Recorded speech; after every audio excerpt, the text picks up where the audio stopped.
Hey guys, so just out here, on my morning bus run, I was thinking uh, just about this floor project I got to do. It's probably going to be a while, but I wanted to go ahead and get the measurements and stuff so that way I can uh, have a more accurate cost of everything. And this way I can also go back to this video if I ever want to, consider how I'm going to do this or whatever. So I figured I'll go ahead and make a video. But I was doing a bunch of measuring. I measured the length of the bus, the width, and the width of the wheel wells and stuff. So that way I know how much flooring and how much plywood I need to get, because I would like to redo all of the plywood and all of the rubber floor. So, and really I might not even redo all of it because, honestly, up here, it's very solid still. So, but if I'm going to pull up the floor, if I'm doing some of the plywood, I might do it all. I at least need to buy the rubber flooring whenever I redo this. So I know I need to redo the plywood back there around the wheel well. So, and I think I need to replace that wheel well because I'll show you what it's supposed to be like, which is this one. I'm putting all of my weight on this right now. It is not bending or buckling or anything. It is solid. This one, however,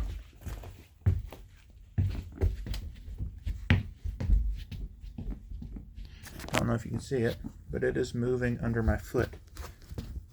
How about this? I don't know, but look at the wall there. Maybe that'll help. Anyways, I don't know if I can get it really on camera, but it is moving and it shouldn't. So I may see if Mike and Bees will have a wheel well that I can have or buy. Not have, but buy. And while I have them all apart, I can repaint them. While everything else in here is apart, I can repaint all this wall stuff here that needs repainted. So basically, everything on the back from below the roof cap, I think, could use redone, especially those little corner pieces there. Because as you can tell, these used to be the same color, but paint is flaking off. So, probably has been for a while. Not going to worry about these walls, though I am considering, while I have everything apart, doing a bunch of repainting in here and just customizing to make this thing what I want it to be. I'd really love to get a shop and take all of the windows out, label them, and repaint them all the brackets, or not brackets, the frames, repaint them all black, or just get new frames for them. But I don't think I could find black frames for this bus, where all the windows are different sizes. I think, not 100% sure, because I don't really have a whole lot of experience around them, but I think newer Bluebirds are all the same size, whereas these are not. Right here's a good example. You can see, I'm not talking about the height because this is an emergency exit window, so it's got to have a little bit extra up there. But the width of these two, this one's wider than that one is. I know, because I had to replace that one. These two are the same width, but then this one's a little bit narrower. So, I could, what I'm thinking is, especially if I get a place of my own, even if it's not a shop, but just a place of my own that I can keep this thing and I don't have to worry about people getting in it or whatever, taking the windows out one at a time, repainting the frames, resealing them all. That was a pain in the butt, and it would be a pain in the butt to redo them all, but I think it'd be really cool. And while I have the windows out, I could, if I really wanted to, I could paint this a different color maybe, and just make this bus, even make the interior more Project 681 eyes, or Project 681ified. Probably won't end up doing that, but it'd be cool. Probably just try and redo some of the spots, like back there, the sides of the wheel wells, and like the bottom parts of the wall where it needs repainted, and probably just keep it the same color. But I was looking at all this up here, doing some measuring, and I was afraid whenever I did this driver's seat replacement that I would have to drill new holes in the floor for this driver's seat, and I was wondering I mean, I've never done anything like this before, so I was thinking, like, how am I even going to really get this to work?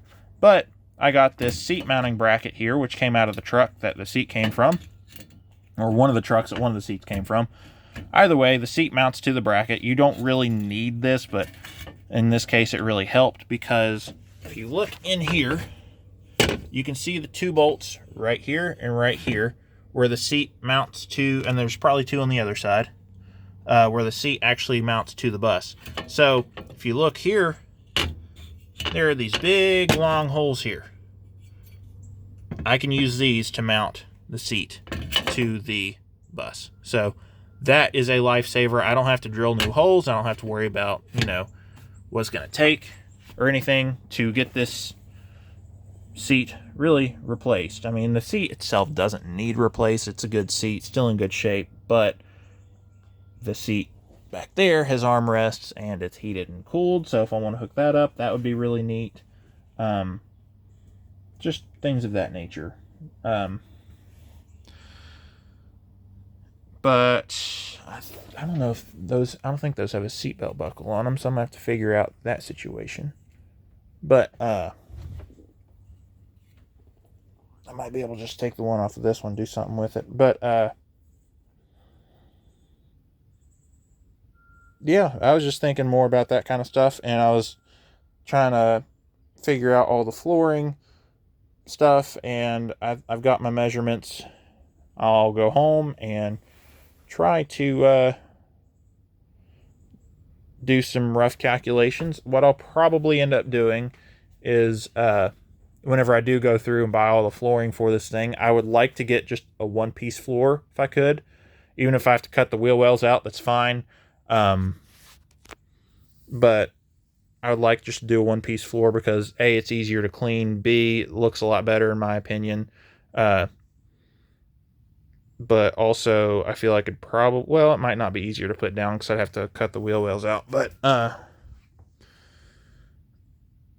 just, now that I have a bus that's got problems with the flooring and especially the trim, this has been a nuisance of mine.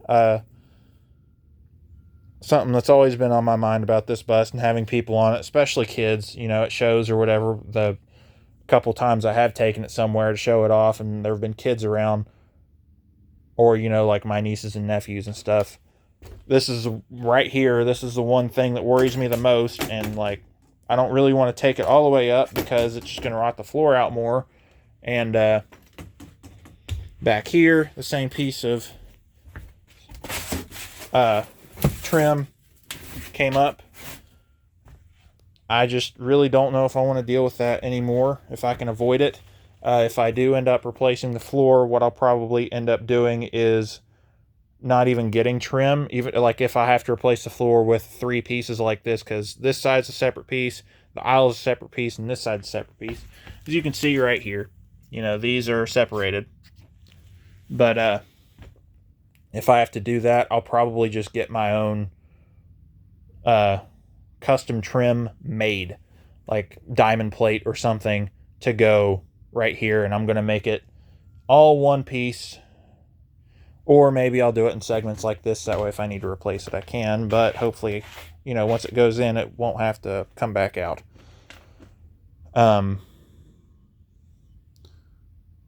Just trying to figure out, I mean, it's going to be a while before this project is even started, probably going to be at least another year or 2, maybe 3. I'd like to get it done before the bus turns 25 and I can put the seats back in it. What I'd like to do is maybe next winter, I'm going to try and get some money set aside. It's something that I always have a hard time doing just because I like to spend it, and B, I have so many things I want to try and save money for. I do save money for things, and then it gets spent on something else that I'm saving it for because I forget that I have a whole floor I need to replace. So, and usually the stuff that I do spend it on, it is more important than this, honestly. But I'd just like to try and get this done probably next winter or the winter after, because this bus turns 25 in January of 2027. It is 2024 as I film this, September of 2024. So if I can get this floor replaced honestly, probably like late 2026, that would be ideal. So that way, January 2027 rolls around, I can already have my seats, my seat frames like that painted and prepped, and I can throw them back in. Then I can put all the upholstery back on, and I can get this thing registered historically, and it will be ready to go as soon as I can get it registered historically. Which, I mean, it doesn't really matter. It's not going to cost any less if I have the seats in or out. It's not really going to change. I just like to at least have the floor done, so that way the seats will be ready to go back in whenever this bus does get registered as an antique. Let's see. While I'm over here, might as well look at the seatbelt situation. The only thing about these driver seats is all of the controls are on this side. So I'm going to be, they're on the left side of the driver. So, yeah, it doesn't look like there's any seatbelt on there, but I could probably figure something out. But the problem is with that is all the controls are in here, and I don't think there's a way to really change it around. So that kind of stinks. But like I said, we'll probably get something figured out. I basically need to look at this seatbelt setup and see if that's a part of the seat, which I think it is. But I might be able to figure something out. I hope so. If not, you know, I'll have to figure something out because I am putting that driver's seat in here. But it's kind of loose. I need to tighten that down. I've probably had it out at some point for something and just never put it back in properly. But yeah, I mean, it would be smart to wait until I do the floor to do the driver's seat, but given that it's only the 4 bolts there, and I don't have to drill any new holes or anything, that will help a lot. Also, while I have the floor apart, if I have an inside space that I can do this, may have to wait, or I might do it before the floor, I don't know. I can take that floor panel out, I can take this floor panel out where the shifter is, and repaint all of that, because as you can see, after 23 years of wear and tear, paint's coming off. So I can redo all of that at the same time.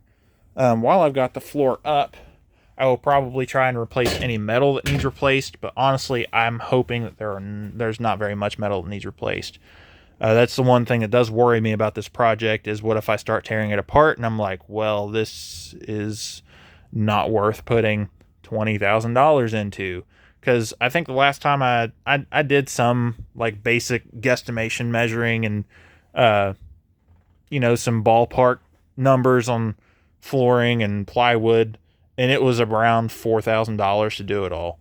So it's a lot of money. That was plywood, that was the rubber flooring, which was most of the cost. Those two things there, especially the rubber flooring. The plywood, I want to say, was under $1,000 for all of it, for 3/4 of an inch thick marine grade plywood like they put in these things. And I know I don't need the plywood, but I'd just rather have it, as better to have it and not need it than need it and not have it sort of deal. Because I do drive this thing in the winter, just try to keep it off the roads whenever there's salt. But, that was including some for supplies and all that fun stuff. Probably have to replace every single screw in this floor because of all the rust. So I'm not looking forward to that. I don't think I could, even if I really wanted to. There's probably some I could reuse, but I really don't want to have to. I'd rather just go ahead and get all new screws for it all. So I could probably buy those in bulk and try and get it done. But anyways, this video has been 14 minutes long of me rambling about a project I probably won't even start until a year or two from now. So, oh, that's nice.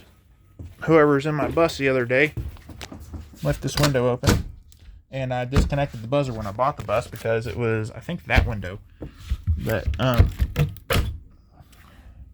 had a short or something in it, and the buzzer would not quit going off. So whenever I took this thing all the way home first time, that buzzer was going off, but the bus is so loud I could barely hear it anyway. So fun fact about when I brought this bus home. But anyways, I've been rambling long enough. I appreciate you watching. Especially if you've listened to me up to this point, brainstorm out loud, which is what I like to do whenever I'm filming these videos, and you can kind of hear my thought processes and things like that. I'm always up to suggestions on things like this because I've never done a project like this before. If you have, and you have any better ideas than me, I will definitely take them into consideration. So I really appreciate you all watching. Appreciate any feedback because, like I said, a lot of this stuff I've never done before. So that's one reason I bought a bus, was to learn how to do a lot of this stuff. And this is the perfect bus for me to learn a lot of this stuff. So anyways, that'll be about it. Thanks for watching.